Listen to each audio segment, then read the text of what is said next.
Hey you guys, it's Sarah here. Welcome to my channel. In this video, I'm going to show you how I put together my alphabet activity page.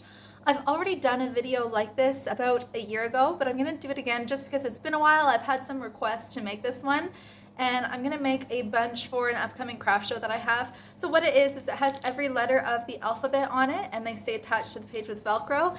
And then I use little beads as well, and I color coordinate the beads with the letters so that little kids can know where the letter goes back in the alphabet. And then I always include a set of words, one word for the beginning, like that starts with each letter of the alphabet. So A is for ant, B is for bat, C is for car, etc., etc. That is always included with the activity page. This one here, the letters are in lowercase, but the letters that I use on the page are uppercase. So I have a printable for the uppercase letters as well. And these word cards are available on my website, Bambino Busy Books. It's a free PDF printable template if you want to print these off and just laminate them, cut them out, and include them with the activity page if you're going to DIY this. If you're going to make and sell it like I am, you are free to use that and include that in your page. There is no template for this activity. All you need is these little circles, which are 4 centimeters in diameter. I do have a template that I will post on my Patreon, but it's just to cut out a bunch of circles on a sheet of felt. This is what it looks like. And so on my Patreon, I share bulk templates for cutting with a cutting machine. So if you want this and all my other templates, you can check out joining my Patreon. If you haven't already, please subscribe to this channel. Thanks guys. Without further ado, let's see how to make this activity. Now the first thing I'm going to do is I'm going to set out some felt circles here. Now originally in this first page that I did, I'm just using my 1.2 millimeter stiff Korean felt. I have it available to purchase on my website if you're interested. It's really nice quality felt. But what I was doing was cutting out 2 copies of each circle and hot gluing them together just to make it so that these little pieces are nice and stiff and thick and structured. However, I did have some 2 millimeter thick felt that I tried. It did not cut that great on my Cricut. I tried a few different ways of doing it, but I'm going to go ahead and use the 2 millimeter thick felt that I had for some of the circles just to save me some time later for hot gluing 2 copies together. Because this is quite thick, this 2 millimeter felt, I'm not going to bother hot gluing that to another piece. However, with my 1.2 millimeter thick felt, it's quite a bit thinner, so I will hot glue those to another piece. Before I do that though, I'm going to go ahead and lay out all my circles, and I'm going to iron on these vinyl letters. Now, this is exciting because in the past I've always used felt iron-on letters, but they're kind of more expensive, and so I ordered these vinyl iron-on fabric letters. I guess you just peel them and place them on the circle and iron them on. They're also a lot less expensive than the iron-on felt letters, and with the iron-on felt letters that I have, they don't give you the same number of letters in the alphabet. Like they might only give you 1 Z or 1 Z if you're a fellow Canadian. They might only give you 1 of those and then 3 A's. Well, they're doing that because A's are more common. So it's kind of helpful in some cases, but in this case, I need the same number of each letter of the alphabet, and this provides that. And you get 3 copies of each. So one sheet will give you 3 copies of the alphabet. And these were not expensive at all. I just got them on Amazon. I'll leave the link for them in the description if they work out. So I'm going to go ahead and place up my circles, peel the letters, and we're going to try to iron them on. Wish me luck because I've never used these before.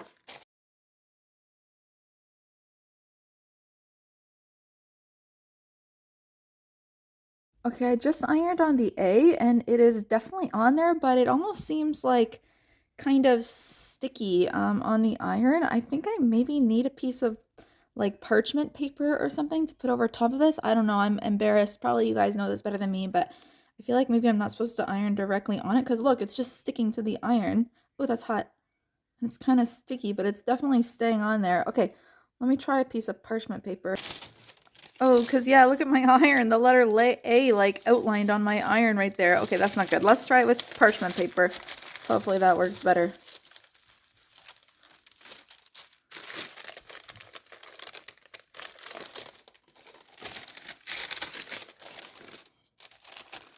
Okay, I think the parchment paper trick is working, and the letters do seem to be sticking to the felt. So I'll go ahead and continue using them.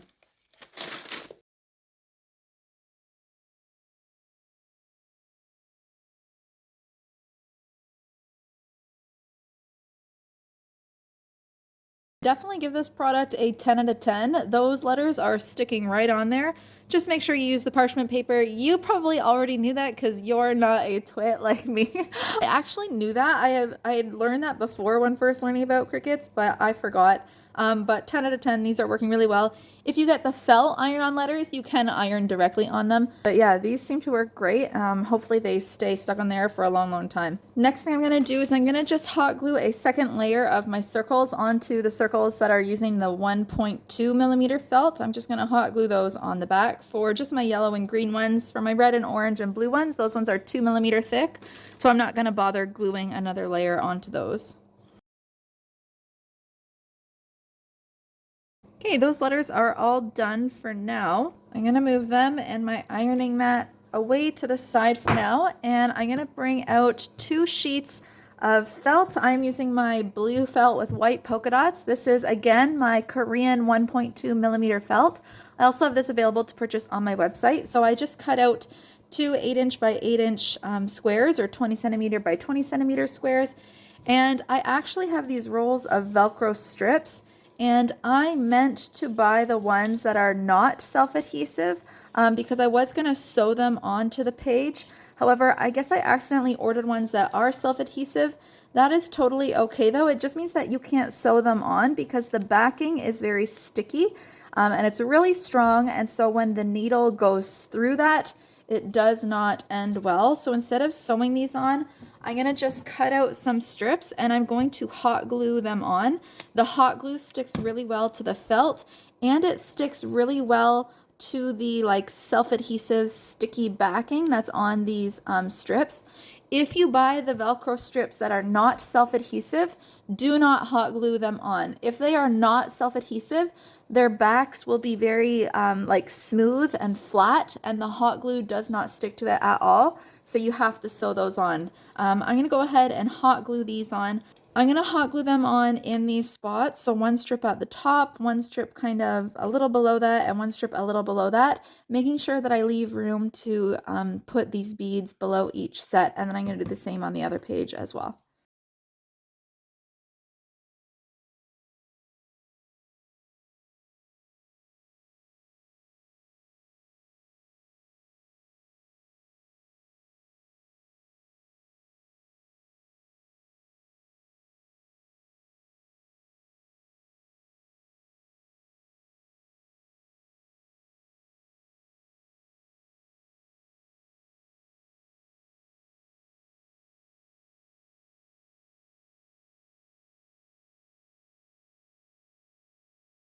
Okay, now that all those are hot glued on, I'm going to go ahead and take some small Velcro dots. Again, these are also self-adhesive. And I'm going to hot glue these onto the backs of my letters so that I can attach the letters onto the page.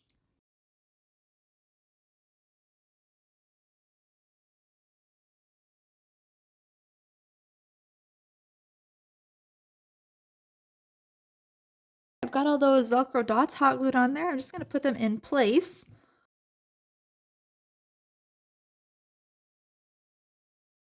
Next, I'm going to bring out some letters that I get from my local dollar store. You guys, I have so many packages of these. Literally, every time I go, I clear out the whole shelf because the thing is, I use these in multiple activity pages. I use them in this. I use them, a lot of them, in my I Spy bags. I use them in my little Feed the Fish activity page. So I use them a lot. They always get used up, so I'm never afraid to buy too many. Like I have a whole bag full here, so it's a bit of a problem. But let's go ahead, and from previous experience, I know that in order to find the right color of the right letter, I'm probably going to need at least 2 or 3 packages. And so I just use obviously only 26 letters altogether, and then I just keep all the extras in this baggie because I'm going to use these again soon once I make my I Spy bag. So even though I have to buy maybe 2 or 3 packages to make this activity page, it's not like the other beads go to waste. I actually barely use any beads, and each of these comes with 325 beads supposedly. So yeah, I only use 26 out of all of them. So I'm gonna open these up, dump these out, and sort through them. And I want to find a red A, an orange B, a yellow C, etc., etc. So this part is kind of annoying, but it really isn't bad. But with 2 or 3 packages, it is pretty easy to find the right letters in the right color pretty quickly. And what I do is I have this needle and this very thick thread. I'm just going to poke it through from the back of the page, bring it through, and then just slide on the correct letters.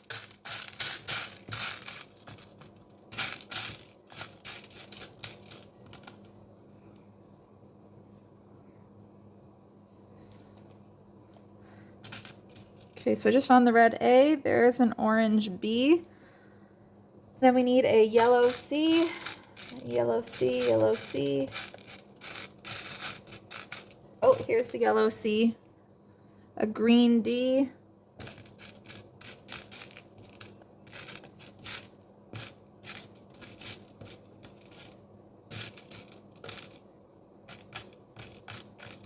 There's a green D right there. A blue E. There's a blue E. And that's one row. So that was just to kind of show you, it takes a minute, but it's not super difficult to find the right colors and the right letters. So I'm going to pull that through onto the other side. Oops. And there you have each letter of the alphabet in its matching color. So this is really awesome because what it does is it helps little kids find out and quickly find out where the letter is supposed to go back, because likely they're at the stage, if they're using this, they're at the stage of just learning their alphabet, recognizing the letters, trying to copy the little cards to form a word.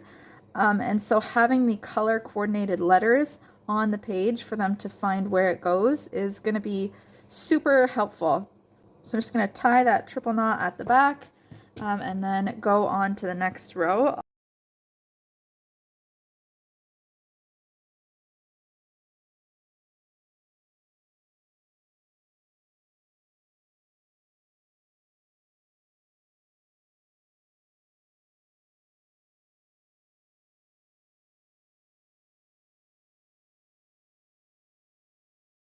Okay, now we're almost totally done. I'm just going to get the back sides of the pages ready. So I'm going to cut out 2 squares of cute fabric that I like to wrap around the back side of the pages. So if you're new to my channel, most people, when they make busy books, they make their pages double-sided so that there's, you know, an activity on both sides of the page, which makes perfect sense, but I do not do that, of course, because I do things differently. What I do instead is I sell the pages like individually per page. So whenever I make a page, the back side, I either just have a plain piece of felt sewn around on the back, or I have a plain piece of felt that I have wrapped in fabric, as you're seeing now. So I'm going to wrap that, and then I'm going to sew around the border. I just have to get my binding piece. Oh, and something else that I also do is I'm going to be hot gluing these knots. I'm not going to put the hot glue too close to the edge because I have to sew there. But something that I always do with knots whenever I have something sewn in is I always hot glue them in place. And the reason I do that is just because it makes me feel like they're even more secured in there, so the child can never rip the buttons off. They're not only knotted on, they are also hot glued on. So I'm going to do that as well. And then I just cut out by freehand my 3mm thick binding piece. I'll just place that between the 2 sheets. I'm going to have some hot glue on those knots, and then I'm going to sew around the border, and I'll do that with both pages.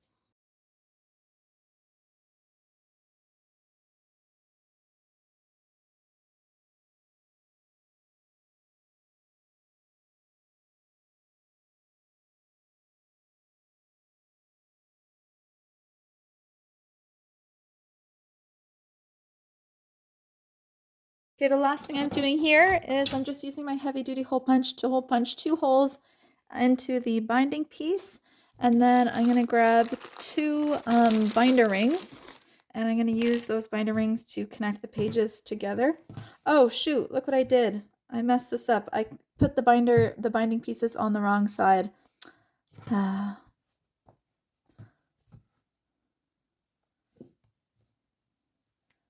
My bad. I'm going to have to take this out and put it on the other side. Okay, let's fix that.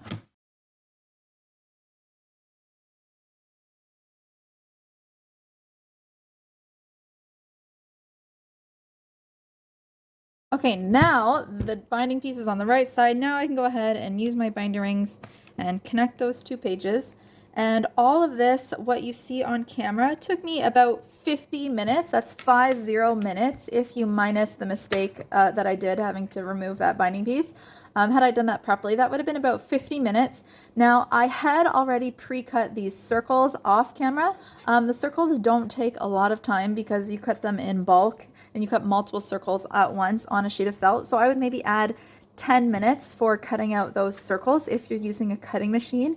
And then the only other thing I still have to do is I have to print out these cards and laminate them, but I need to do the uppercase letters because that's what I have here. You can also add the lowercase letters. That would be a really good way to help kids, learn both their uppercase and their lowercase while also learning to spell.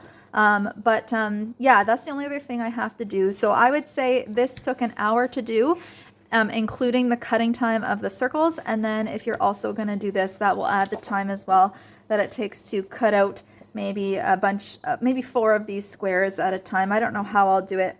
I think what I might do actually is, maybe I'll redesign this and make it so that I have 4 cards at once, like in one cut.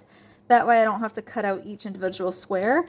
And also that way they'll be a little bit bigger and easier for small hands to hold and to look at.